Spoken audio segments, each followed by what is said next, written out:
Before we get on with the podcast, I'd like to mention that I now have 3 books for sale on Kindle. Recommended Reading for the True Conservative, Bad Democrat, and now Evil Liberal.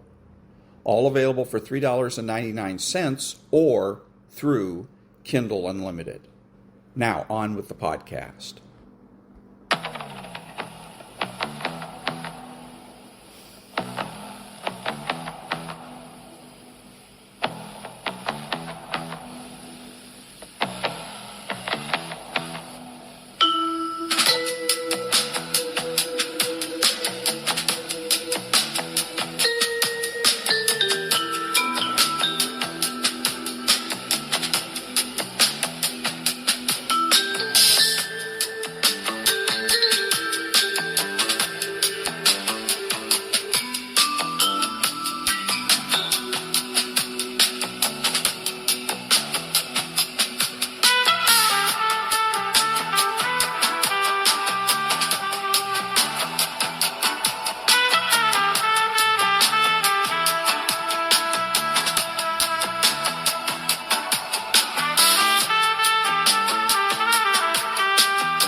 security system now. We didn't have one of those when we were in the apartment. What we did have back then was my wife's creativity. We would leave town for a few days, and she would put pillows under the sheets, make it look like somebody was there. So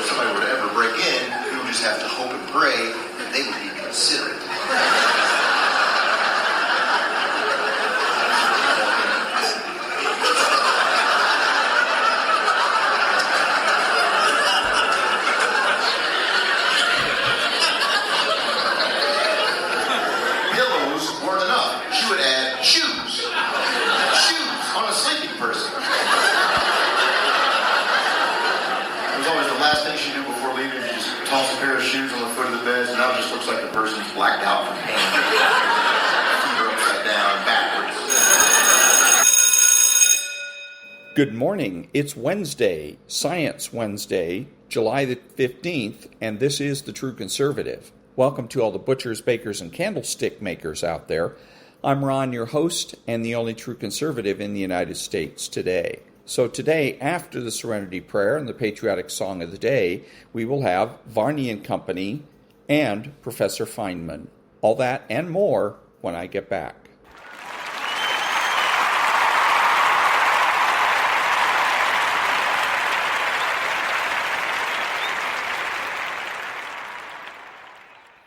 God grant me the serenity to accept the things I should not change, the courage to change the things I should, and the wisdom to know the difference.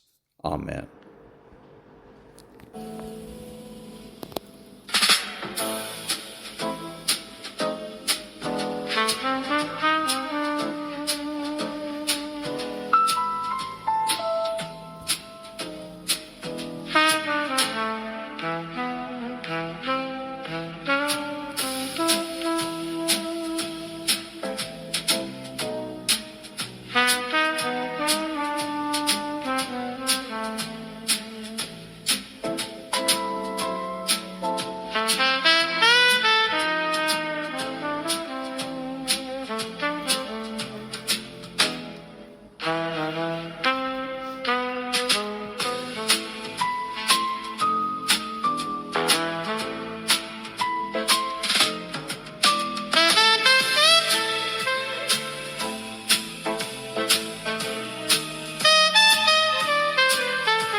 Thank you. Now, Varney and Company.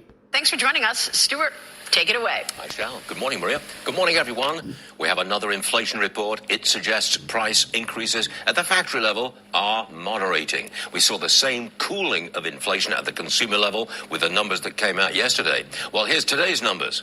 In June, wholesale prices went down. Repeat, went down 0.3%. In the last year, the index is up 5.5%, but that's much less than expected. This is a positive inflation outlook.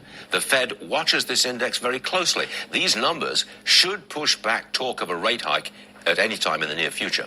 Stock futures, they were higher before the inflation report. They're even higher now.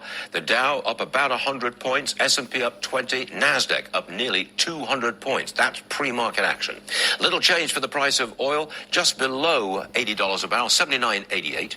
Gas, I'm afraid that's still close to $4 a gallon. It's coming down, but very slowly, $3.89 right now.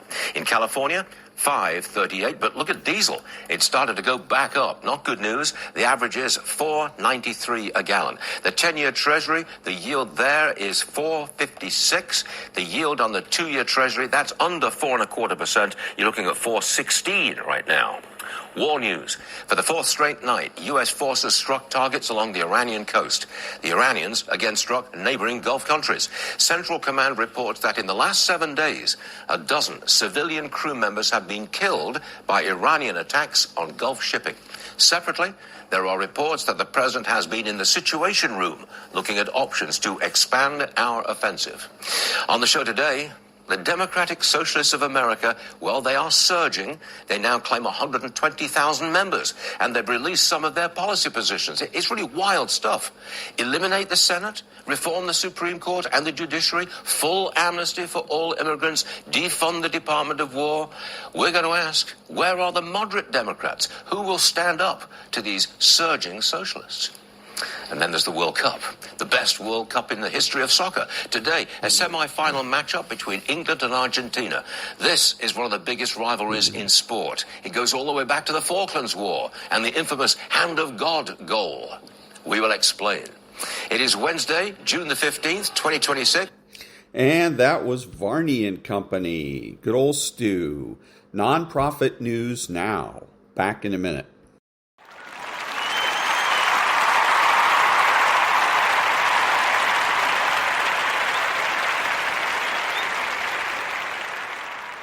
Thank you. It is reclaiming agency in a dynamic designed to erode it. It's protecting the self from further injury. The challenge for the conservative lies in maintaining this stance without succumbing to guilt or fear. The bad Democrats' reactions may trigger old patterns of responsibility and caretaking. The conservative may feel compelled to explain, to justify, to soothe. But in doing so, they step back into the cycle. True healing requires steadfastness in silence and distance.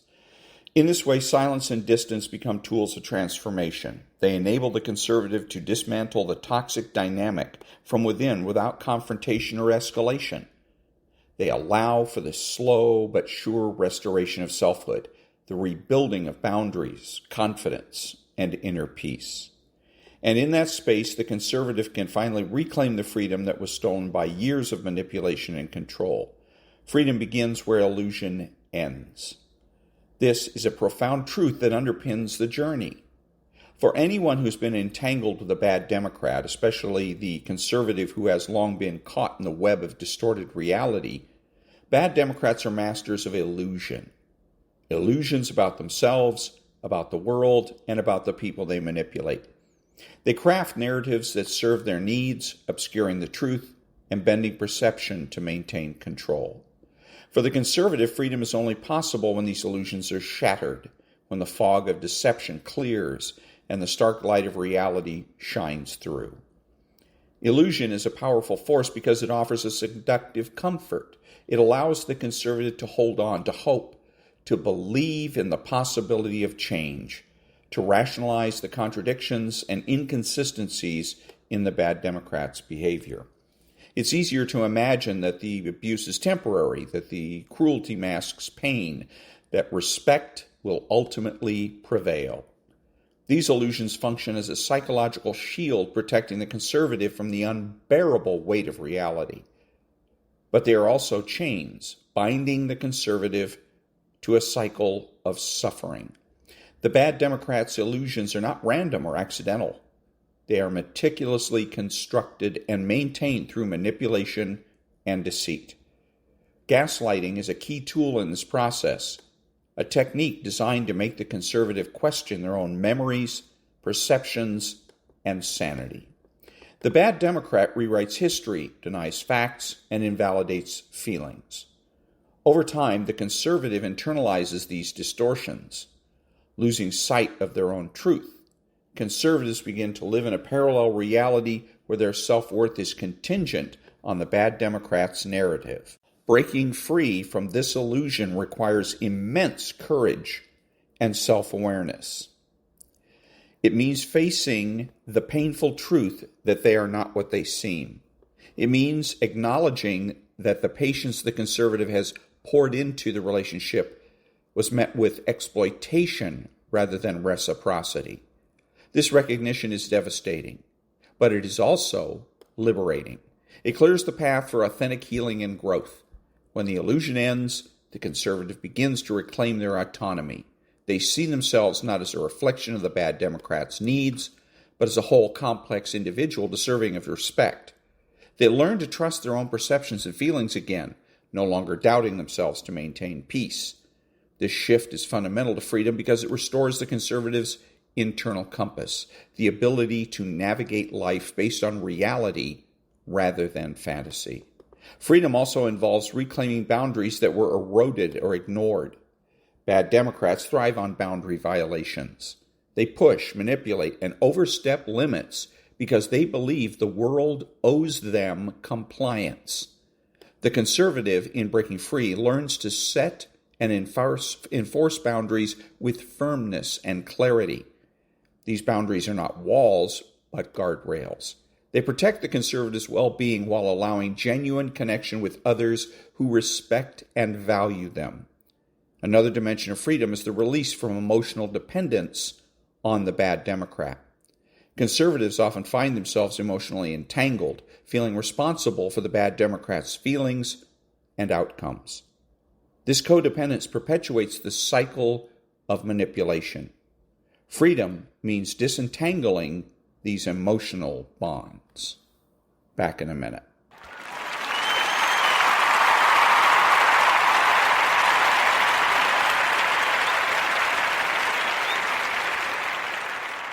Thank you. Now, Dr. Berg.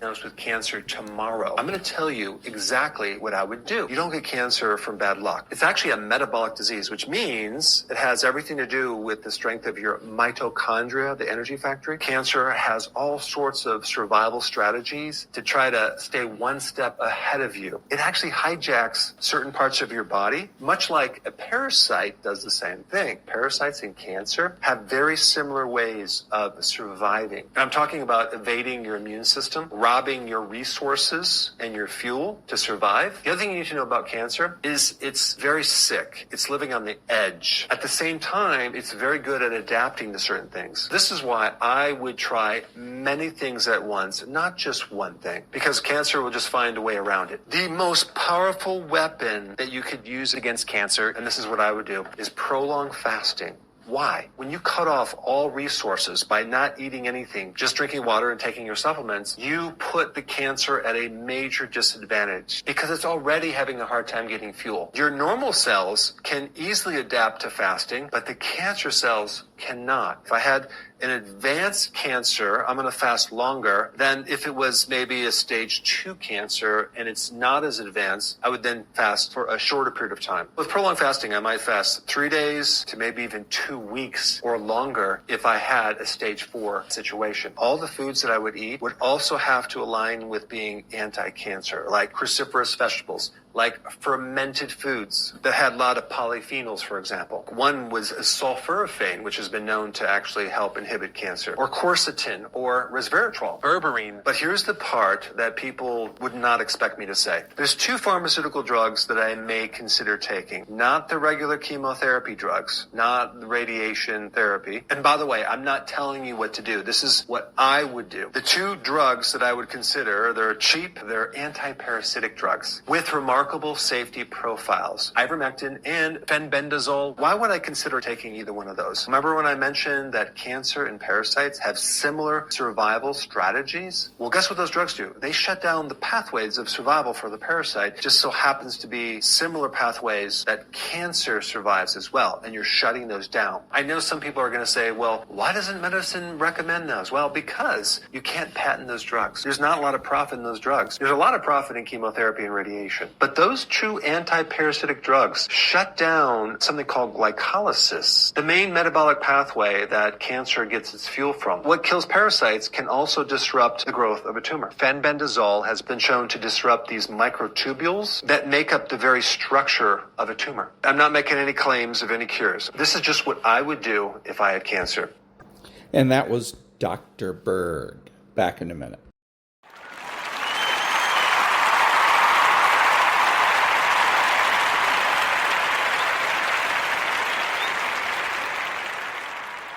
Thank you. And now from Mornings with Maria, one of her guests gets this wrong. So I am fascinated with the recent polling that came out about trust in institutions. We've been talking about this for a long time, but it is at an all-time low. I think this is what's given rise to the socialist movement that is sweeping our nation. The frustration that people have, the feeling left behind, I think we need to understand it. It's also what gave rise to the right now. And I think that we've got to remember it. Can't fight just about socialism. We've got to fight for what the American people are looking for, which is big-time change. That's what the president promised. It's what he's been delivering. He does not waver, and I think that's the message we need to get back to. Adam. Okay, so she gets it wrong. The whole idea with this socialist so-called movement, which has been around for decades, everybody's acting like this is something brand new, which is what the left wants us to do. They want conservatives to look at this and to feel threatened and to take it seriously. It's another one of their arbitrary claims. We take it seriously, we analyze it, we design commentary around it, and since it's arbitrary, it defies analysis. And so we just end up going in circles. We end up frustrating ourselves. We end up demoralizing ourselves. So much the better for the liberals. Back in a minute.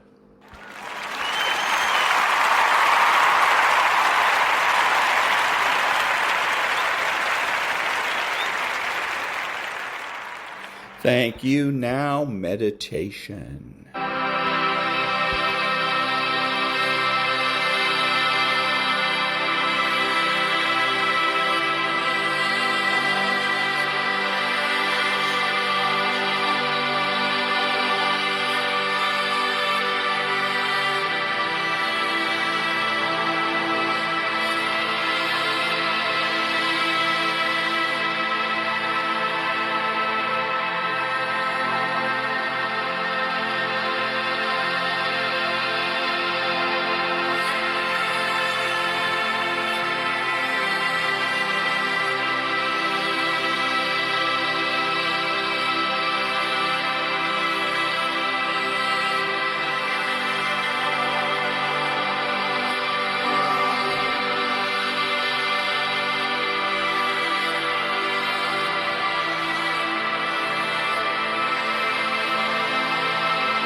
And that was a little meditation at 777 hertz. Back in a minute.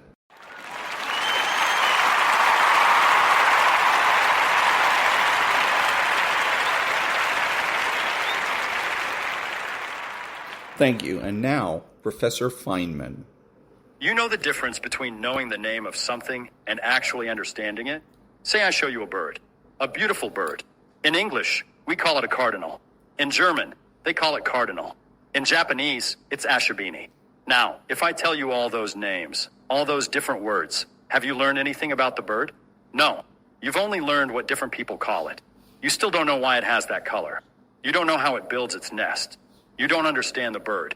This is the fundamental problem with how we talk about technology. We know the names. We say artificial intelligence like we understand what it means. We say quantum computing like we've really thought about what that is. But have we? Let me be honest. Most of the time, I don't think we have. I think we're just using the names. So let me ask you a very simple question to start. What do you actually mean when you say artificial intelligence? Think about it. Not the definition you read somewhere. What do you actually mean by it?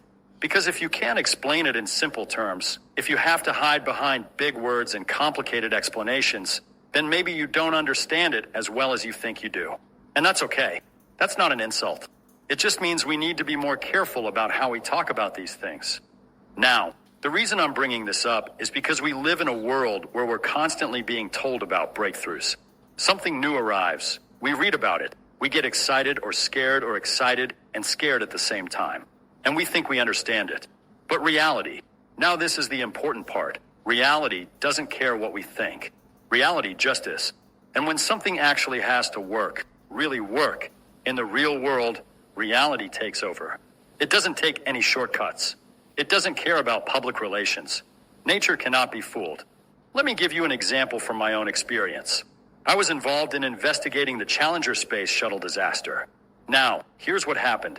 NASA's managers said the probability of catastrophic failure was 1 in 100,000. 1 in 100,000. Those were the numbers they used to recruit teachers into the program. But when we actually investigated and talked to the engineers who built the shuttle, they said the real probability was closer to 1 in 200. 1 in 200. So which was right? Well, the disaster answered that question rather definitively, didn't it?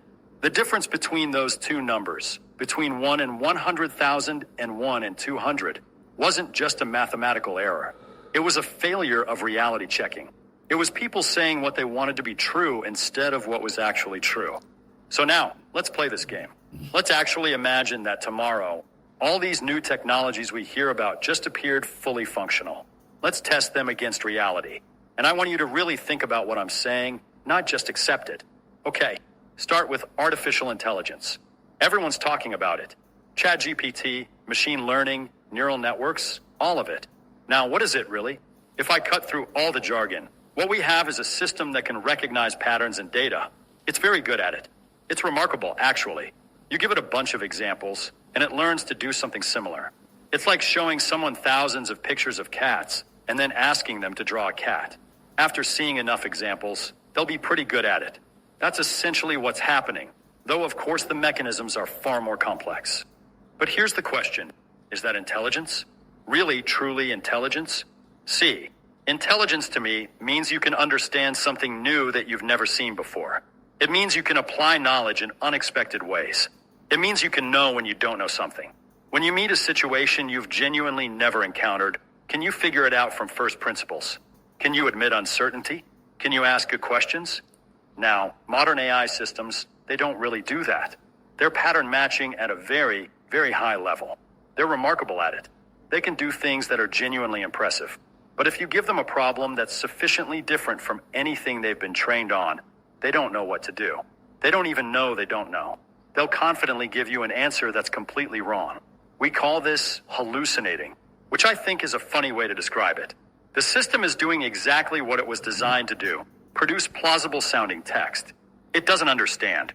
It doesn't know whether what it's saying is true. It just knows what usually follows what.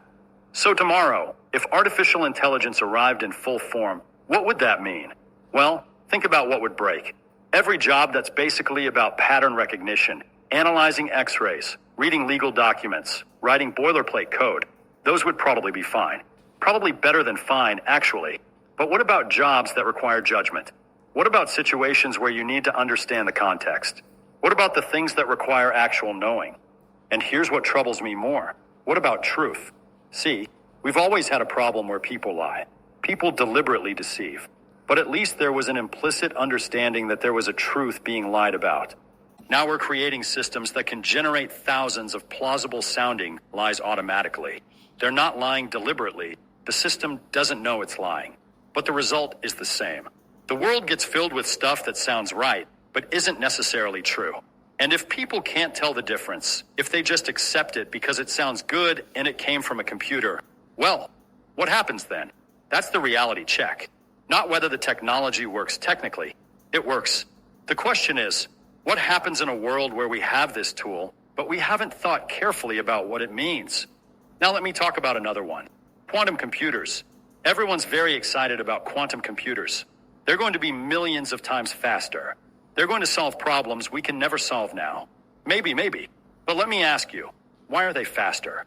What does it mean for a quantum computer to work differently from a regular computer? It has something to do with something called superposition. In regular computers, a bit is either 0 or 1, on or off. But in quantum mechanics, something can be in multiple states at once, until you measure it. Then it becomes one or the other. This is called superposition, and if you think about it very carefully, it's a pretty weird idea.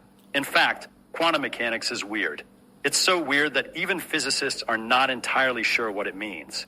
We use it. It works. We can make predictions. But what it means, what's actually happening, that's philosophically murky. But the point is, quantum computers could theoretically try many solutions to a problem simultaneously using this superposition property. That's the idea. The reality? Well, several things. First, quantum states are incredibly fragile. The slightest disturbance, heat, vibration, electromagnetic radiation, and the system collapses. The information disappears. So you need to keep quantum computers at temperatures colder than outer space. You need to isolate them almost perfectly. That's hard. That's expensive. And second, the problems we can actually solve with quantum computers are much more limited than people think. It's not like you can just take any problem and solve it faster quantum computerly. No, you need a specific type of problem with a specific structure that quantum computers are good at. So if quantum computers arrive tomorrow in full, usable form, what would actually happen? Well, certain types of problems would get solved faster. Cryptography might be affected. That's a real concern. Drug discovery could potentially be accelerated. But most of the everyday things we use computers for, email, word processing, video games, those don't benefit from quantum computing. Those don't have the structure that makes quantum computers useful. So the reality is a bit less revolutionary than the hype. This is what I mean by checking against reality. You have to ask, how does this actually function? What are its real constraints?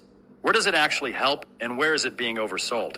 Let me talk about something else that people get very excited about. Fusion energy. Unlimited clean energy. The stars do it. Why can't we? Well, here's the thing. Yes, the stars do fusion. They're giant nuclear reactors in the sky. But here's what people don't always realize. It takes a star. The sun has about 300,000 times the mass of Earth.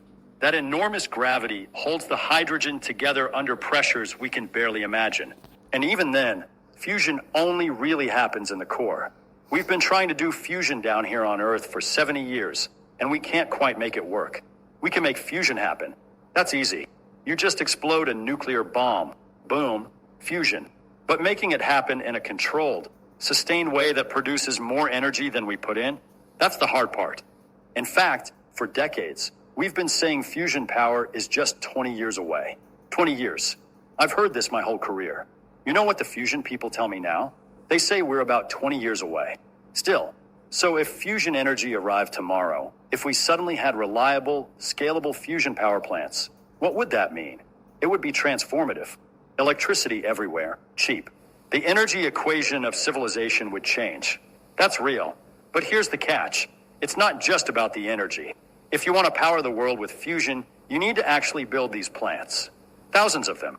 You need workers to build them, engineers to design them, infrastructure to distribute the power. You need the economic system to support it. And we don't exactly live in a society that makes decisions based on pure logic. There are interests. There's money. There's politics. This is what I find so interesting. People focus on the technical problem, but they don't think about the human problem. Even if we solved fusion tomorrow, how fast could we actually implement it? Who decides where the plants go? Who makes the money? What happens to all the people who work in coal and oil? Does the society just smoothly transition? I don't think so. Reality is messier than that. Here's what I really want you to understand. There's a difference between a technology existing and a technology being deployed and actually working in the real world with all of human behavior and economics and politics involved. These are often treated as the same thing, but they're not. Not even close. Let me give you another thought experiment. Nanotechnology. You can arrange atoms the way you want. You can build anything at the molecular level. That's the promise. And you know what? The physics isn't wrong. In principle, it's true. But here's what people don't think about.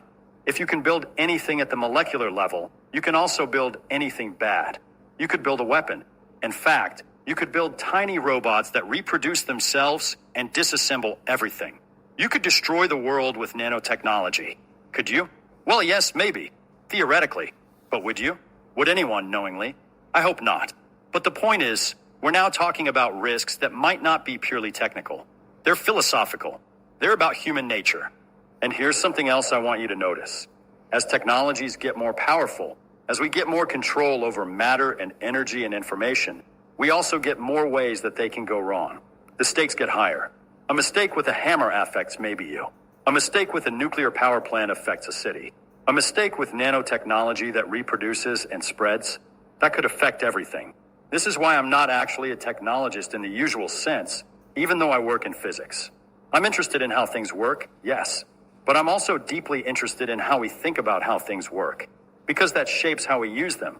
Let me tell you something about how I approach learning and understanding. I have a method. Some people call it the Feynman technique now, which is funny to me because I wasn't trying to make a technique. I was just trying to understand things. But the idea is simple. If you want to understand something, explain it as if you're teaching it to a child. Not a brilliant child, a regular child. Use simple language. No fancy words. And when you can't explain something, that's where the gap in understanding is. That's where you need to do more work. If we applied that to all the technology hype we hear, I wonder what would happen. Someone says, artificial intelligence is transforming society. Okay, explain that to a child. What does that mean? The AI can write essays? Well, yes, it can. But it's copying patterns from what humans wrote. Is that transforming society? I don't know. What does transforming mean exactly? Are people's lives better? Are they happier? Do they understand things better? These are real questions. And I noticed that when people try to explain the impact of technology in simple terms, it becomes a lot harder to make sweeping claims. You know, I think there's a difference between being pessimistic and being realistic. I'm not pessimistic about technology. Technology is amazing. We've done extraordinary things. But I'm skeptical of hype. I'm skeptical of claims that aren't clearly thought through. And I'm especially skeptical when I see people talking with certainty about things that are genuinely uncertain. Let me talk about what I think is the deepest issue here. In science, we have a method. You make an observation. You propose an explanation. You test it. You see if the explanation matches reality. If it does, great, you might have something. If it doesn't, you change the explanation. Or you reject it. This process works because reality is the referee. Reality doesn't care what we want to be true. It just is what it is. But with technology, especially with future technology, we don't have reality as the referee. We have hopes, fears, speculations. We have marketing. We have people trying to get funding. So the process breaks down. Someone claims something will work, and because there's no immediate way to test it, it just hangs there in the realm of claims. And if enough people say it, it starts feeling true.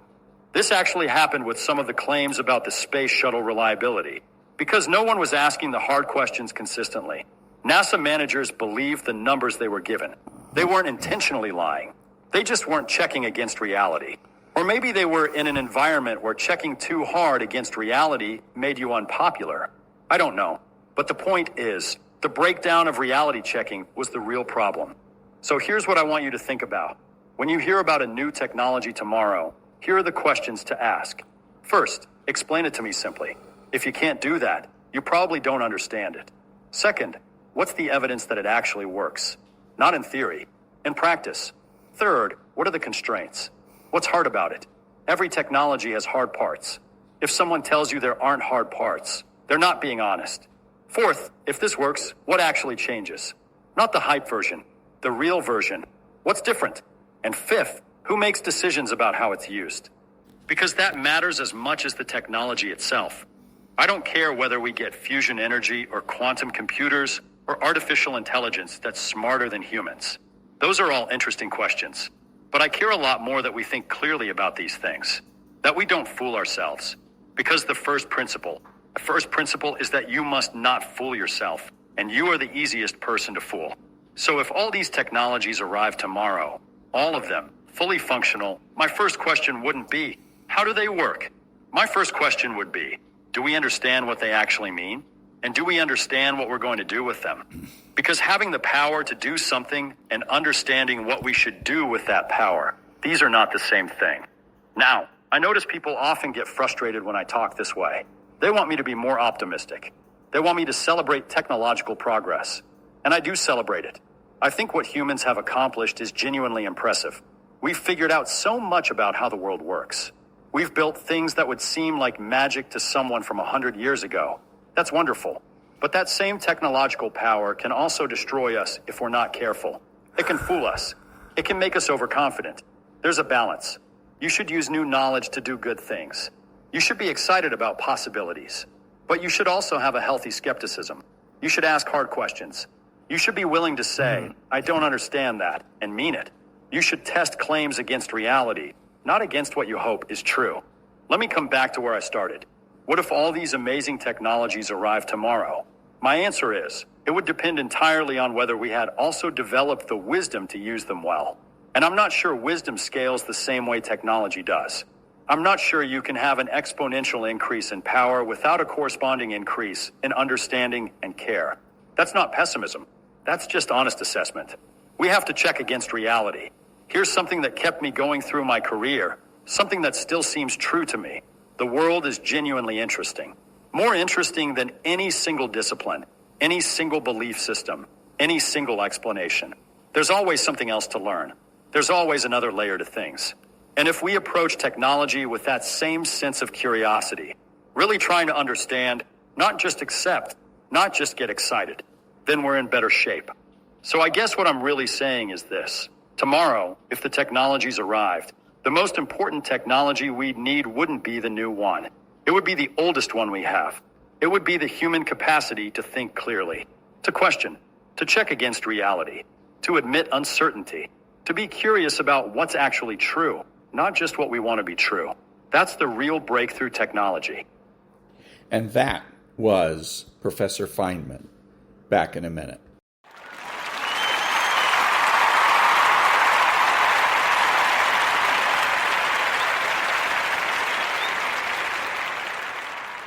Thank you. This is Ron, your host, the only true conservative in the United States today, bidding adios to all the butchers, bakers, and candlestick makers out there, and reminding you that you're not neutral and that the government has no rights.